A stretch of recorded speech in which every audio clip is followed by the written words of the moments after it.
बिहार के गया में मध्य प्रदेश के मुख्यमंत्री डॉक्टर मोहन यादव ने शहर के प्रसिद्ध विष्णुपद मंदिर के प्रांगण में पूजा अर्चना की। इस दौरान उनके साथ भाजपा के कई वरिष्ठ नेता मौजूद रहे। इसके बाद सीएम मोहन यादव बोधगया पहुंचे, जहां उन्होंने बोधगया के एक निजी होटल में प्रेस वार्ता की। प्रेस वार्ता के दौरान उन्होंने कांग्रेस पर निशाना साधते हुए कहा कि इस पार्टी ने ओबीसी और SC/ST वालों के साथ हमेशा अन्याय किया है। अब तो कांग्रेस के राजकुमार कहे जाने वाले राहुल गांधी ने भी अपने एक बयान में इस बात को स्वीकार कर लिया है। यह दर्शाता है कि कांग्रेस तुष्टीकरण की राजनीति करती है, SC/ST, OBC और मुसलमान का रहनुमा होने का दावा करती है, लेकिन हकीकत यह है कि ये लोग सिर्फ ठगने का कार्य करती है। इतना ही नहीं, उन्होंने ममता बनर्जी पर भी ये सिर्फ मुसलमान के साथ होने का दावा दिखाती है, लेकिन ये लोग मुसलमान, OBC, SC/ST वाले से हमेशा नुकसान करते रहे हैं। कांग्रेस के साथ रहने वाली जितनी भी पार्टियां हैं, उन्होंने भी इन लोगों को दिग्भ्रमित करने का काम किया है। उन्होंने कहा कि गया भगवान बुद्ध की ज्ञान भूमि है, सनातन की धार्मिक नगरी है। ऐसे में हमने प्रार्थना किया है कि इन लोगों को भगवान सद्बुद्धि दे। मुस्लिम, OBC, SC/ST के साथ इनका कारनामा अब दूध का दूध और पानी का पानी हो गया है और जनता सब कुछ समझ चुकी है।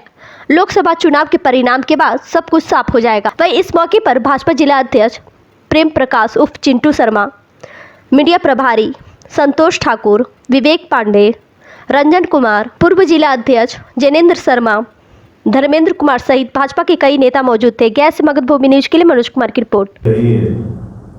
हमने सबने कल समाचारों के सार्वजनिक रूप से इलेक्ट्रॉनिक चैनल पे भी सुना, जब राहुल गांधी जी ने खुद ने एक्सेप्ट किया उनकी दादी, उनके नाना अर्थात पंडित जवाहरलाल नेहरू, श्रीमती इंदिरा गांधी, श्रीमती सोनिया गांधी की UPA सरकार, उनके पापा श्री राजीव गांधी, सभी के द्वारा घोर अन्याय SC/ST, OBC के साथ किया गया और उन्होंने इस बात को स्वीकार करते हुए जो भारतीय जनता पार्टी वर्षों से कह रही थी, वो उनके द्वारा किया गया। 70 साल से ज़्यादा समय तक कांग्रेस ने जो झूठ बोलकर के इस वर्ग का विरोध किया था, वो अब उनने खुद ने मान लिया। इससे सारी पोल कांग्रेस की खुली और इस पोल खुलने के बाद भी आज बड़ी किस प्रकार से कांग्रेस इसके बारे में आगे कहेगी, वो बात तो कांग्रेस के पास है।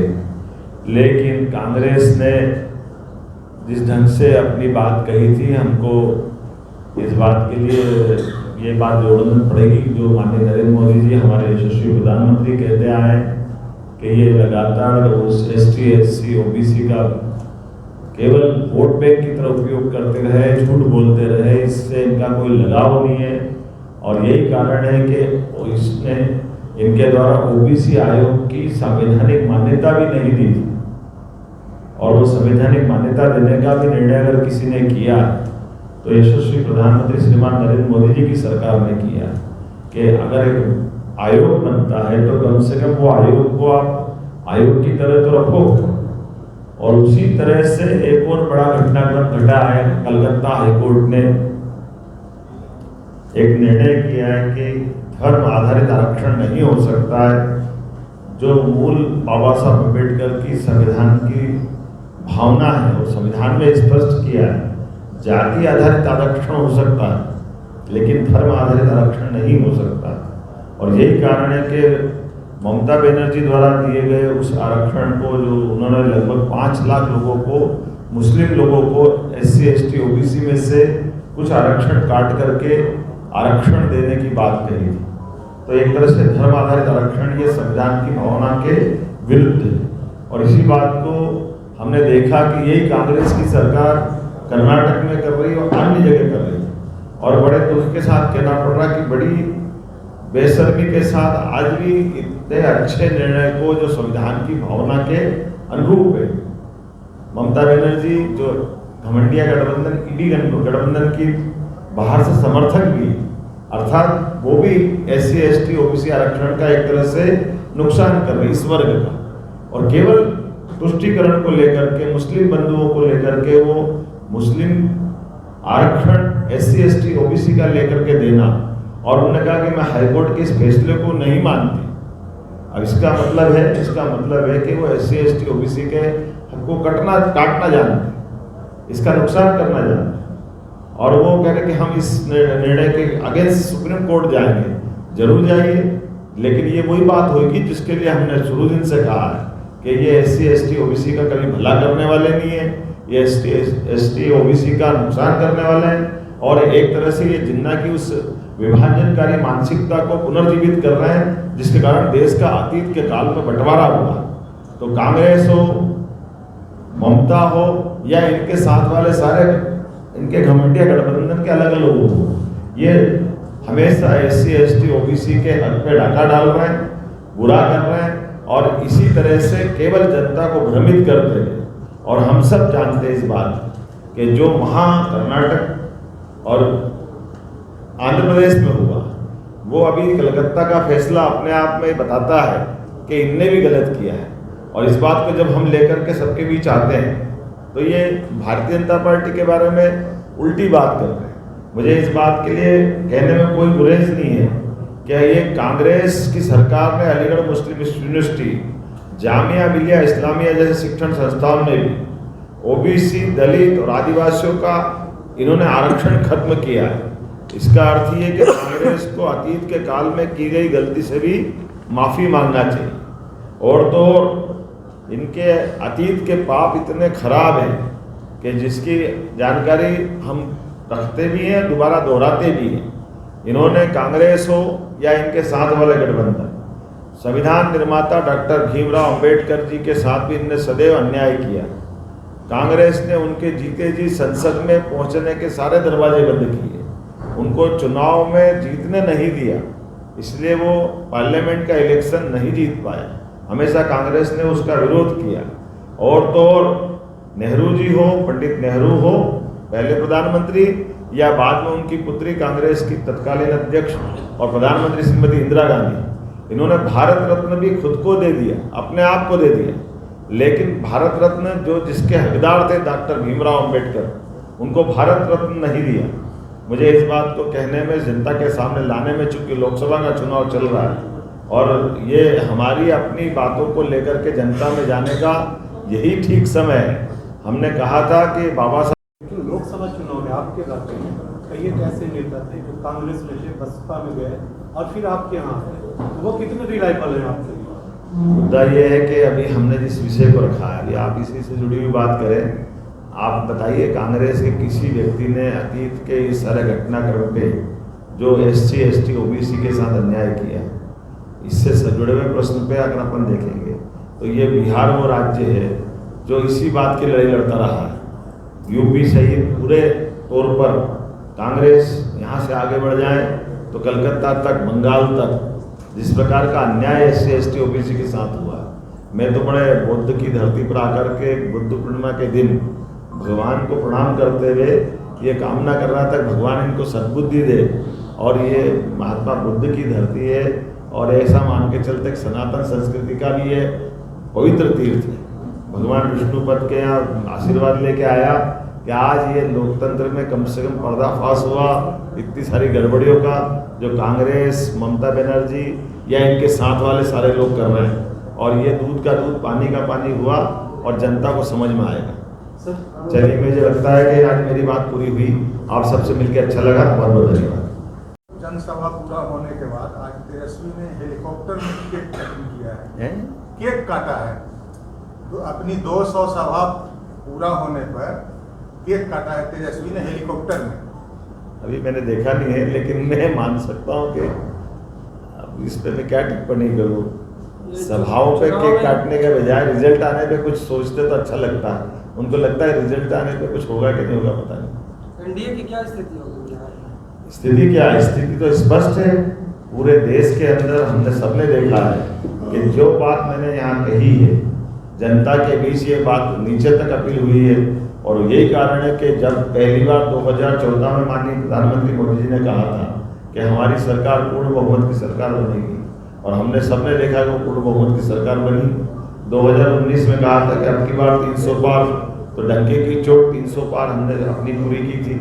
आप भूले नहीं, 2014 के समय ये सारे इसी प्रकार के कांग्रेस और उनके साथ वालों ने हंसी उड़ाई थी, असंभव है, हो नहीं सकता, कभी की सरकार नहीं बनेगी।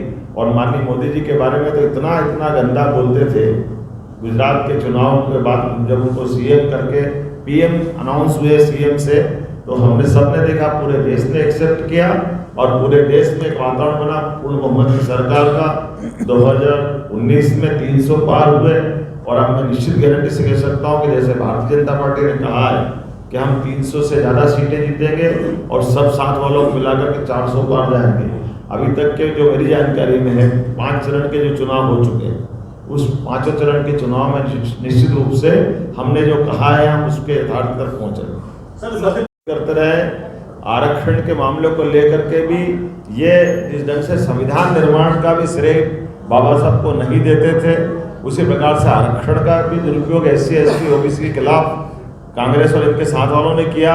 उसी प्रकार से बाबा साहब अम्बेडकर का भी सम्मान अगर करने का मौका आया तो सम्मान किया भारतीय जनता पार्टी की सरकार ने, जिन्होंने उनको भारत रत्न दिया था। मुझे इस बात के लिए और एक बात जोड़ना कि आपके सामने कहने में कोई गुरेज नहीं होगा कि पार्लियामेंट के अंदर भी बाबा साहब भीमराव अम्बेडकर का तेल चित्र लगाने का भी अगर मौका आया तो इन्होंने विरोध किया और भारतीय जनता पार्टी की सरकार में ही उनका तेल चित्र लगा है, जिसने इतना बड़ा योगदान दिया।